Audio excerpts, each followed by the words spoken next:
Vous écoutez Histoire en héritage, le podcast des généalogistes successoraux de Couto-Rorig, épisode 6, 60 ans après, par Jean-Marie Lecam.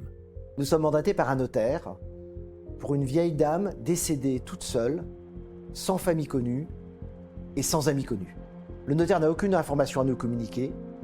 Nous allons donc très rapidement regarder les actes et nous apercevoir que cette dame est mariée. On va s'apercevoir que le mari est décédé, mais visiblement ne vivait plus avec la défunte. Peut-être que nous étions sur une séparation. Mais ce qui est étonnant, c'est qu'il est décédé à quelques kilomètres de là. On va aller faire les naissances dans les deux villages qui sont très proches. Et très vite, on va retrouver deux enfants, un garçon et une fille, qui sont eux vivants, mais qui habitent également à quelques kilomètres de là, et qui visiblement n'étaient pas à l'enterrement. On va donc décider d'aller les rencontrer tous les deux en même temps, et d'essayer de savoir qu'est-ce qui s'est passé dans cette famille. On va prendre rendez-vous avec eux sans leur dire pourquoi on vient. Et là, à notre grande stupéfaction, ils vont nous dire « Notre père est décédé il y a quelques années, mais on n'a personne d'autre de proche décédé récemment. » On va leur dire « Écoutez, voilà, on est au regret de vous annoncer le décès de votre maman. » Et là, il y a un blanc vraiment très fort entre eux et nous. On voit leurs yeux, ils se regardent, et en même temps, ils vont nous dire « Mais notre mère, elle est décédée pendant la guerre. » On se regarde à nouveau et on se dit on s'est peut-être trompé, on revérifie les actes, on revérifie leur identité, c'est bien eux. Et là on leur dit mais non, c'est pas possible, votre maman elle est décédée dans le village d'à côté il y a un mois. Et là dans leurs yeux, on voit comme une incompréhension. Ils commencent à se rendre compte que peut-être qu'on leur a menti toute leur vie. Mais à ce moment-là de l'entretien, ni eux ni nous ne savons ce qui s'est vraiment passé dans cette famille. Tout ce qu'ils savent, c'est que leur père leur a dit votre maman est décédée pendant la guerre, point. Et ils en sont restés là. Ils étaient très jeunes à l'époque. Il va falloir qu'on comprenne ce qui s'est passé.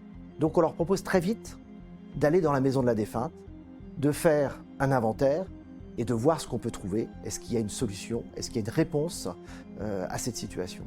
La semaine d'après, on se donne rendez-vous, un matin un petit peu brumeux, il faisait un peu froid, on se retrouve devant cette petite maison dans le village d'à côté. On décide, nous, de rentrer en premier. Et la première chose qui va nous marquer et nous choquer, c'est qu'il y a des photos d'enfants partout. Des coupures de journaux, concernant une école, concernant du sport, concernant un mariage. Pierre et Germaine vont nous suivre. Et là, ils vont s'arrêter net à l'entrée parce que sur les photos, ils s'aperçoivent que c'est eux.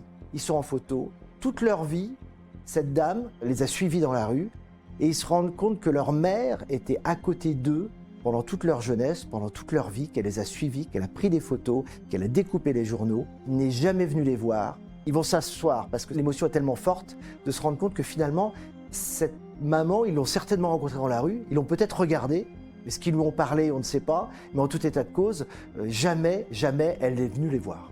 Alors on va, dans un second temps, essayer de comprendre ce qui s'est passé. On va, nous, commencer à regarder un petit peu dans les tiroirs, essayer de voir si on trouve des papiers, et on va trouver des brouillons de lettres, où elle écrit à son mari, et on va comprendre la situation.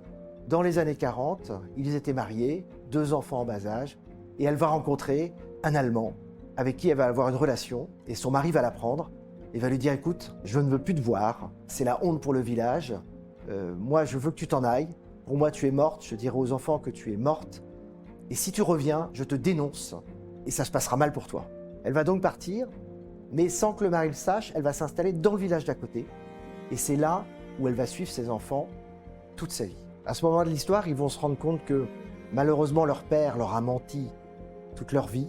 Mais d'un autre côté, ils viennent de retrouver une maman qui les a suivis, qui visiblement les a aimés. Toujours assis dans leur fauteuil, ils vont commencer à prendre des albums, à regarder les photos. L'émotion devient très forte dans cette pièce et on sent qu'on est un petit peu de trop. Donc on va tout doucement s'éclipser, sortir et les laisser regarder les albums photos, se réapproprier leur histoire dans les yeux de cette mère qui les a aimés dans l'ombre. Merci pour votre écoute.